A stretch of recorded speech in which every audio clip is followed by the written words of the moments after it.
We've kind of been dealing indirectly with quadratic functions, or quadratic expressions anyway, through factoring. And today we're going to talk about how to graph them. So, first of all, what are they? Quadratic functions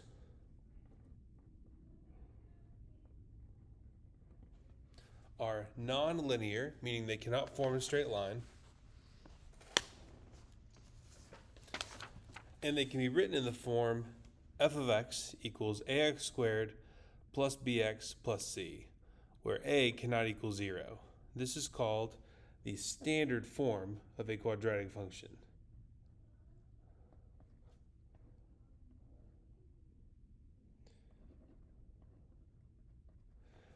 Okay, now a, b, and c are constants.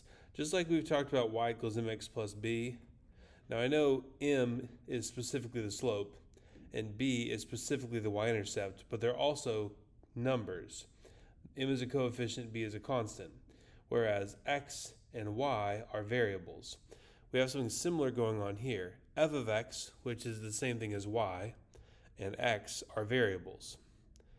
A and b are numbers, they're coefficients. C is a number, it's a constant. Now, a can't be 0 because that would just make that term disappear and turn us into something linear instead of quadratic. But b could be 0, meaning there might just be a squared term and a constant. And c could also be 0, meaning there might not be a constant at all, or there might be only a squared term. Now the shape of the graph, which you can see one right down here below, it's kind of a U-like shape, like the letter U, but the shape is called a parabola. Parabolas are symmetric about a central line called the axis of symmetry.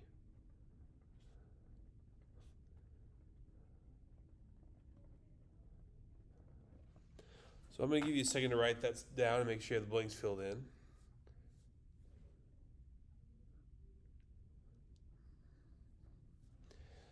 So just to make sure you know what we're talking about, this shape right here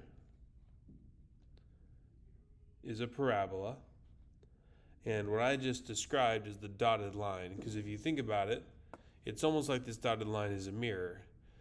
What's on the right side of it and what's on the left side of it are the same, they're just reflections of each other, so they're symmetric. So I'll go ahead and label this down here is the axis of symmetry. The axis of symmetry intersects the parabola at only one point, and that point is called the vertex. So the vertex is this point right here. You can see the parabola, the solid curved line, and the axis of symmetry, the dotted straight line. They meet at this point and it's called the vertex. And the vertex also happens to be where a function has its minimum, which is what's the case here, or sometimes these are flipped upside down and it becomes the maximum. So the vertex is also where the function's maximum or minimum occurs.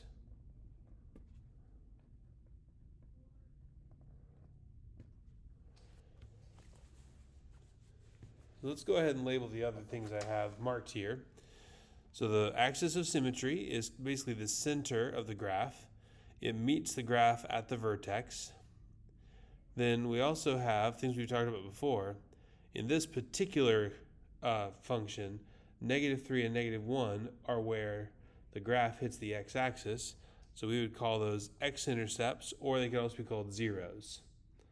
So x-intercepts or zeros.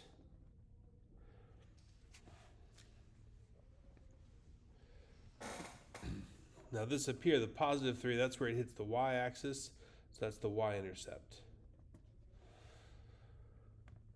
Now every parabola will have a y-intercept. It may or may not be visible on our graph depending on how big it is, but there will always have a y-intercept. However, it can have two x-intercepts like this one does, or some might sit right on the line like this and it just have one x-intercept, or some could be up above the x-axis like this in which case it doesn't touch it at all, so there are no x-intercepts. So we've done some of this already, but let's kind of identify the following for this graph. So the vertex, that's this point right here, so that's the ordered pair, -2, -1. Okay, the axis of symmetry is a vertical line. All vertical lines have the form x equals a number, and in this case, the number x is equal to is -2. You see right there, it passes through -2. So x equals -2. So please pay attention to this part. This is one thing you'll have to do, is be able to label and give the specific points or equations for these parts of a parabola. Okay, the zeros or the x-intercepts, they are at the ordered pairs -3, 0 and -1, 0. But just a reminder, it could be there's just one of these, depending on the graph. It's also possible that there's none of these. Then the y-intercept is right there. That's the point 0, 3.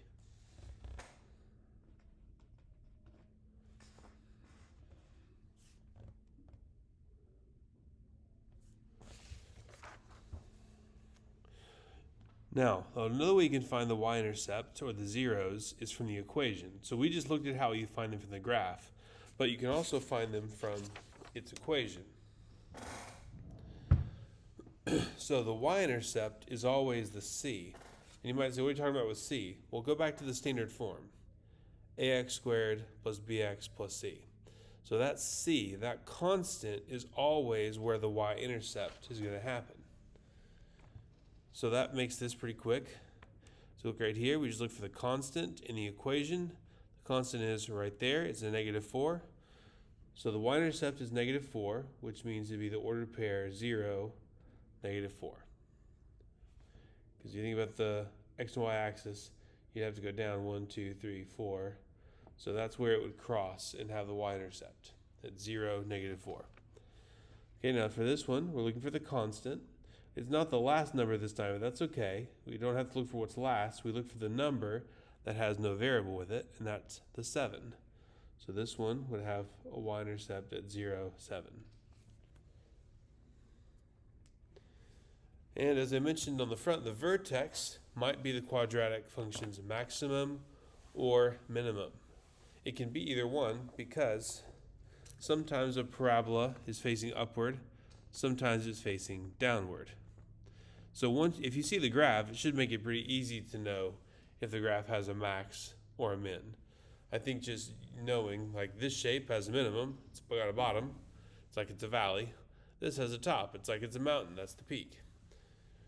But we can, just like we can figure out the y-intercepts from the equation, we can also figure out if the vertex is a maximum or a minimum. So just to know, is it a maximum or is it a minimum, you just look at the x squared term. If the x squared term has a positive a positive coefficient, that means we're shaped up and we have a minimum. If it has a negative coefficient, or it's a negative x squared, then we're facing down and it's a maximum. So it's that simple that you just look for the sign. So let me give you an example up here. This is a positive 1 x squared, understood 1. Since that's a positive, that means this is open up and it would have a minimum. This one has a -3 with the x squared. So that's a negative coefficient with the squared. So it's open down and that one would have a maximum. So you just have to look at the sign that's in front of the x squared.